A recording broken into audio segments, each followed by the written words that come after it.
The Growing Destinations podcast is brought to you by Experience Rochester. Learn more about Minnesota's third largest city, which is home to Mayo Clinic and features wonderful recreational and entertainment opportunities by visiting experiencerochestermn.com. It's been interesting to see the change in the retail landscape, especially since the pandemic impacted all of us. And we definitely saw some doors close during the pandemic, as we saw across the country. And they were brands that didn't necessarily have a long-term view of what their strategy was going to look like. But we've had dozens of new brands that have opened in the last couple of years that have embraced the brick and mortar experience. Welcome to the Growing Destinations podcast, where we take a deep dive into destination development and focus on a wide range of topics, from tourism and entertainment to economic development and entrepreneurism, and much more. I'm your host, Bill Von Bank. Jill Renslow started her career as an intern at Mall of America 26 years ago. Today, she leads the business development and marketing for Mall of America. I had the opportunity to sit down with Jill to discuss her impressive career, the evolution of Mall of America and its growth plans. We also discussed the state of retail and Mall of America's larger role of promoting tourism in Minnesota. We're on location at Mall of America, the nation's largest entertainment and retail complex in Bloomington, Minnesota. I'm joined by Jill Renslow, Chief Business Development and Marketing Officer for Mall of America. Jill, welcome to the Growing Destinations podcast. Thank you, Bill. Excited to be here. Well, you have quite a bit of history here at Mall of America, so we'd like to learn more about that. Oh, yes, many years. I'm actually coming up on my 26th anniversary with Mall of America. Congratulations. Isn't it crazy? That's awesome. We've worked together for many years, so it's been fun to really see Mall of America evolve. And I started here as an events intern 26 years ago and never left. And I don't think there's a lot of people in this world that have the pleasure and the opportunity like I have to work for a company my entire career. But it all started back in the events world. And I loved the opportunity to entertain our guests with different personalities, all the celebrities that I've been able to work with, and all the events and special occasions and honestly traditions that our guests have created over the years, and being able to recognize that I've been part of that has been very rewarding. And every single day when I come to work, I have the opportunity to see that happiness that we bring to people as they walk through our doors and experience Mall of America. As an intern 26 years ago, did you expect this would be a career? I don't think I did. It was my dream job to be able to work for a company in event planning. I didn't realize that this would be a long-term career, and having the opportunities that I've had working and building my way up the ladder and really creating different positions within the organization that have benefited each step and each evolution of Mall of America along the way has been extremely rewarding. And to build a team, we have the best team in the world.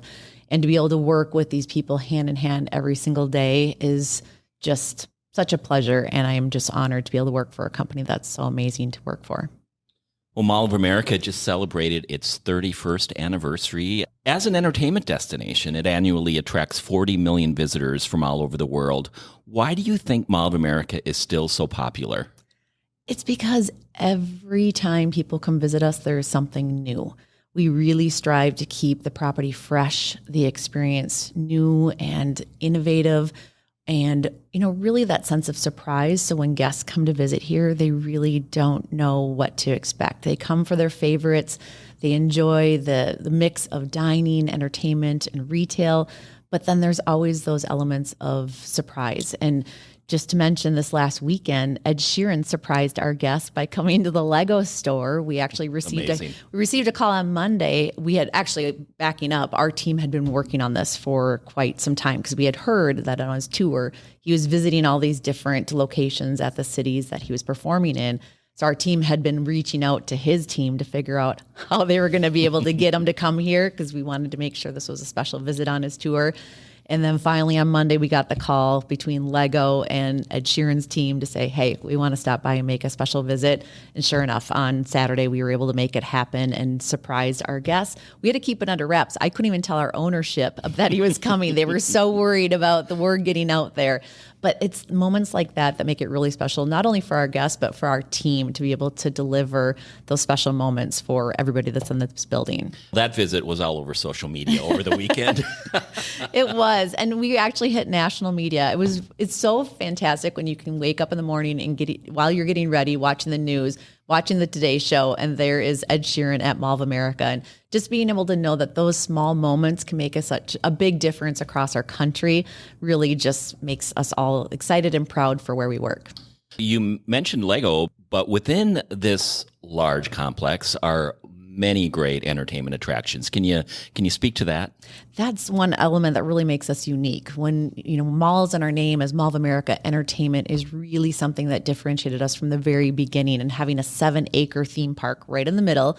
So back in the day, it was Knott's Berry Farm's Camp Snoopy. Today, now we're at Nickelodeon Universe. And actually, we've been with Nickelodeon longer than we were with Camp Snoopy. So we just celebrated 15 years with Nickelodeon. Wow. Isn't that amazing? How time flies. I came to that opening.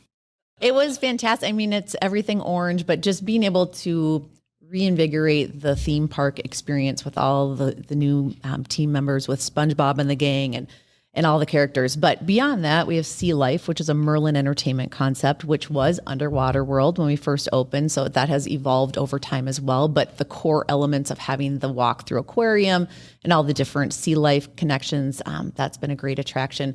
But some of the new ones we've just added, we have Museum of Illusions, which is actually optical illusions. It's an Instagram dream. They have so many cool photo moments.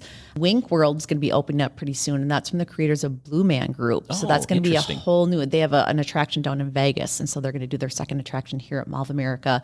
Climb Zone is a new one that we added. That's inside Nickelodeon Universe, but there's a various array of designed climbing walls for kids of all ages. They love it. But we're always looking for ways to differentiate Mall of America. So we have that mix of retail dining, but the attractions and entertainment really make it special. You mentioned the national coverage with Ed Sheeran here, and I imagine Mall of America has been such a pull for the state tourism as a whole. And then in terms of economic impact, can you share some of the economic impact figures that Mall of America brings to Minnesota? Yeah, the tourist guest is so important for us here in Minnesota. Our split is about 60% of our guests are local, 40% are tourists. And that drive market tourist is the bread and butter. There's a lot of families that come here when kids are out of school, whether that's spring break or summer vacation or even during the holidays. But the international travel is important as well. And the key to our success is working with all the other tourism groups in Minnesota. So it's the Convention and Visitors Bureaus of Bloomington, Minneapolis, St. Paul, Rochester, Duluth, St. Cloud, working with all those CVBs, as well as with the Explore Minnesota, the state tourism department, to package Minnesota to the world. So not only will people come here to shop, because shopping is the number one leisure activity for tourists, but it's also grab a Twins game, go enjoy the arts and entertainment, the awesome culinary vibe that we have in this marketplace, but all the things that are there, even if it's the great outdoors or golfing, we have so much to offer in Minnesota. So when we can package that experience with all of our partners, it really lures in the visitors to our state. And so when you look at the economic impact that Mall of America has brought to the state of Minnesota, we figure based on our research that every dollar spent in Mall of America, $2 are spent outside at other restaurants, in the hospitality industry, with hotels, with transportation. So that's a $3 billion economic impact. So our annual sales are about $1 billion. Huge. Absolutely. You mentioned international travel, and it's slowly coming back. And Mall of America has been a big force in selling Minnesota around the globe for years. Will that continue? International travel is very important, and it not only is important to drive the economic impact for the state of Minnesota, but it puts Minnesota on the map internationally. It's great when you're traveling abroad and you mention Mall of America, the recognition, the brand awareness is 99%. And so we have helped establish that reputation for Minnesota and also for the United States. And so that international traveler is important. We have a dedicated tourism team here within our marketing group at Mall of America that travels and does different trade shows in international markets that really market Minnesota and Mall of America to the world. So that's very important. And the key is the airport, the close proximity to the international airport. Our airport is like no other. We are award-winning. We're very proud of our airport, and it's very convenient for travelers to land here in Minnesota and either take light rail transit, which is directly connected to Mall of America, or there's shuttle services, with all the area hotels, ride share. It's very convenient for guests to be able to get across the interstate, literally, to Mall of America. It's very convenient.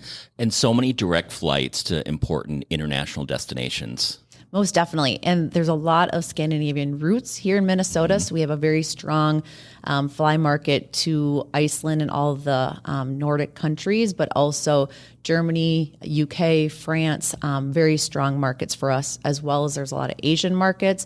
And we're picking up more in the South American countries as well.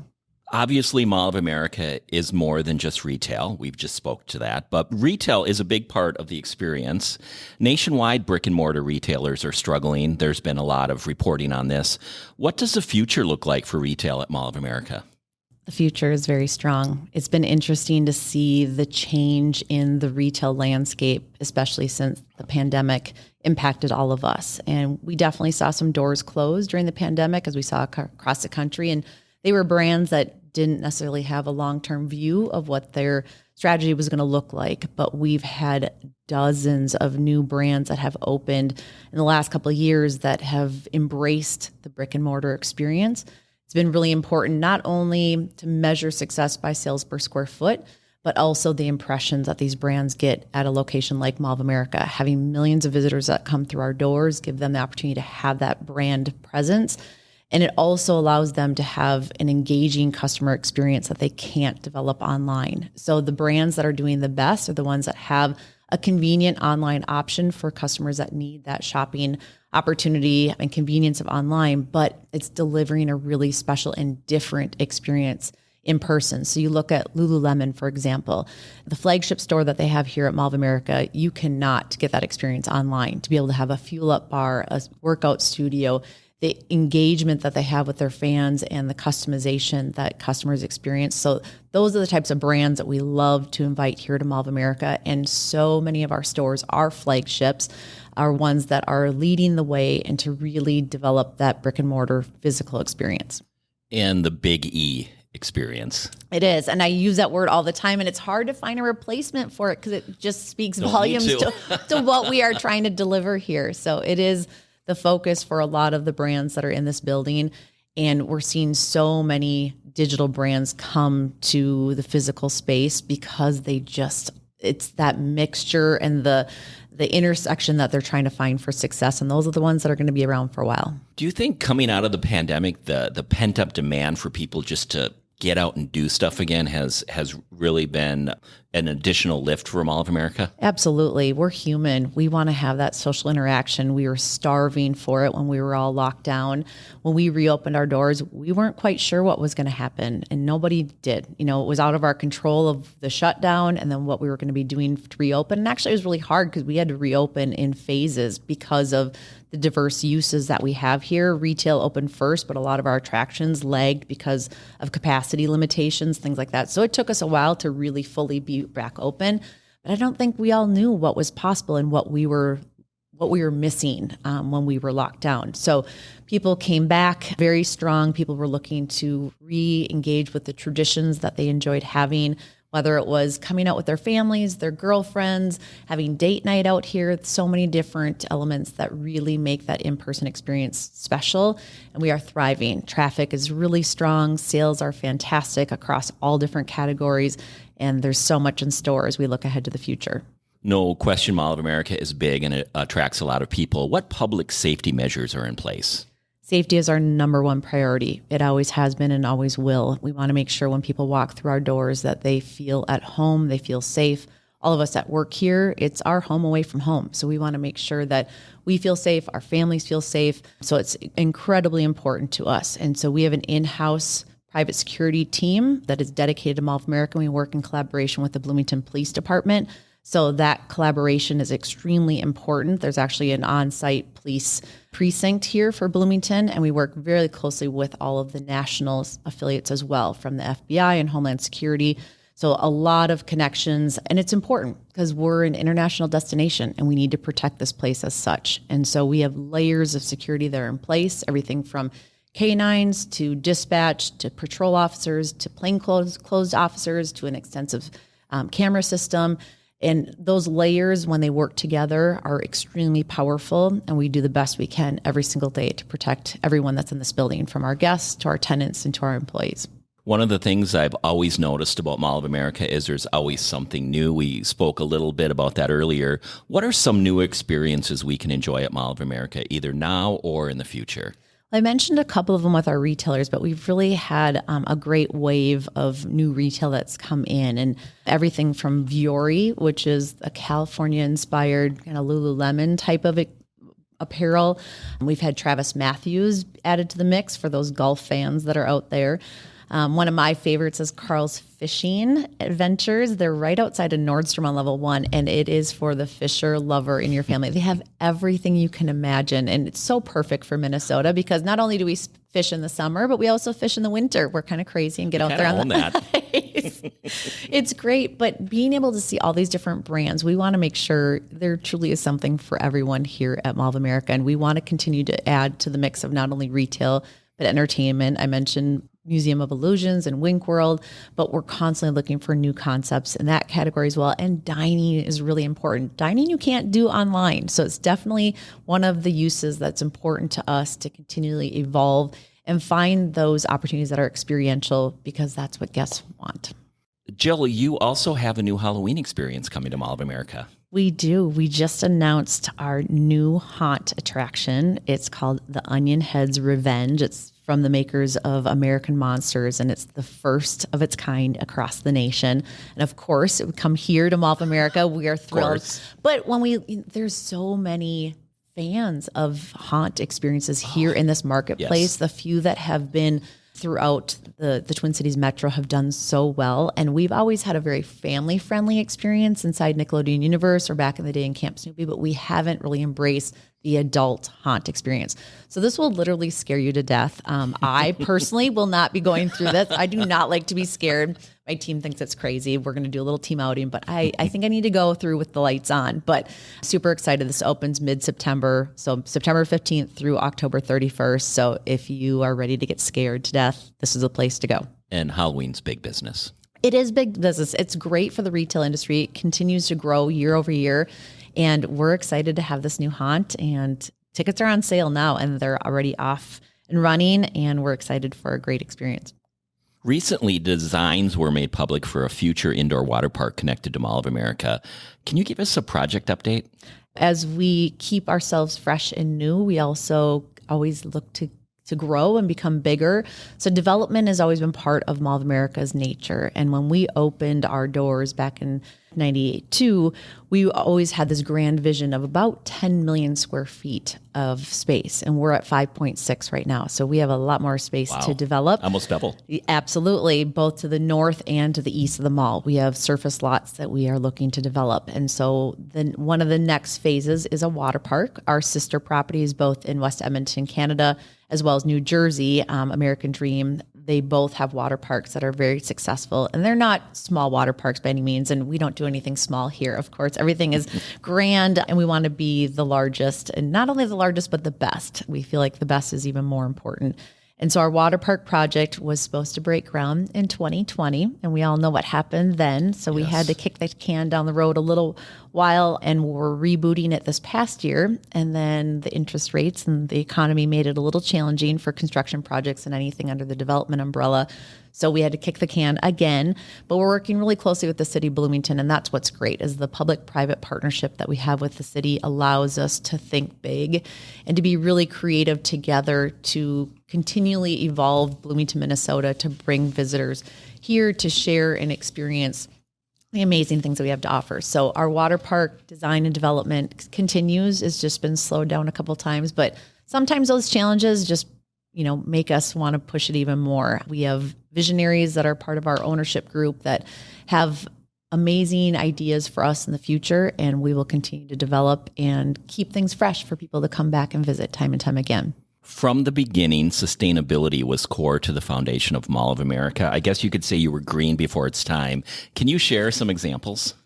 Absolutely. We do say that. We're like, we were green before green was cool. And so Mall of America was built on the premise of being sustainable. And all of our projects as we move forward, it's important for us to keep that in mind.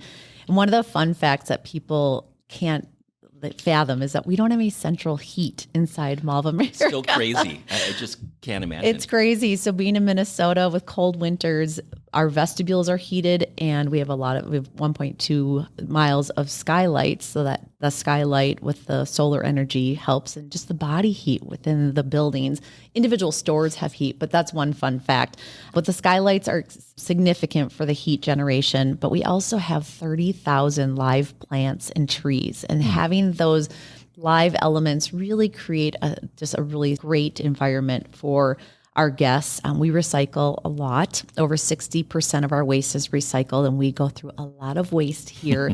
So in addition to all the waste that we recycle, with all of our restaurants that we have, 2,400 tons of food waste are recycled, and they're brought to local hog farms. And so we're able to look for creative ways to recycle even the food waste in our building. So it's really important. And what's sometimes challenging for our guests is they don't necessarily see recycled containers across our property, but we have a whole recycling center in the basement that they go through, waste and disperse it as we need to make sure that we're an environment that takes that very seriously.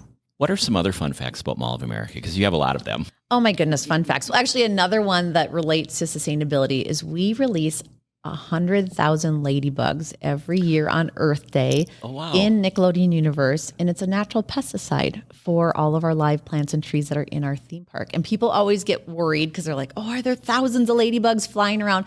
They stay close to the food source, and so they stay in the plants and the trees. But we always welcome in Boy Scouts and Girl Scouts and young groups to come in to help us release the ladybugs, but that's always a fun one that we have every year. And so one of the other ones, we love to host Guinness Book of World Records. So we've had the largest gingerbread house during the holiday season. We had the largest gathering of Teenage Mutant Ninja Turtles when we announced one of our new rides in the park. We're always looking for creative ways to keep us top of mind, because it's really important for us to have some of the media exposure that we do get to amplify our marketing budgets, to just keep things aware and top of mind for our brand and everything that's happening inside our building. Mall of America has been recognized by Chain Store Age as the #1 retail experience in America. How meaningful is this recognition? It means a lot. It's a lot for our team to recognize the hard work that we do every single day to keep ourselves on top. It's not always easy to always push ourselves to think new and big and how we can keep ourselves as a leader. And it's a lot of pride to be able to receive an award and recognition such as that from an industry publication. And it pushes us to even want to be bigger and better. Jill, Mall of America has just launched a new podcast. Can you share more details? We have. It's called So Much More, and it is a podcast available on all of the channels, such as this podcast. And this is kind of the thing that brands are doing. And honestly, we're the first in our industry that is out there with a podcast. We have so many stories to tell. And that's what we realized turning 30 years old last year with the milestone birthday celebration is, that we have so many stories and best practices to share, and also challenges that we've faced that hopefully when we share them, they can help other businesses, other leaders, other entrepreneurs, and even young professionals coming into the business of things to consider and things to tackle. But we're really excited to be able to share our stories. So tune in to So Much More and check it out. I will definitely do that. What excites you about the future for Mall of America?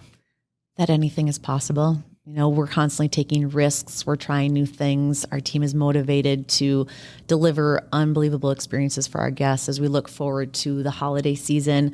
We're always looking for ways to reinvent, but also to stay true to traditions that people come and look forward to every year.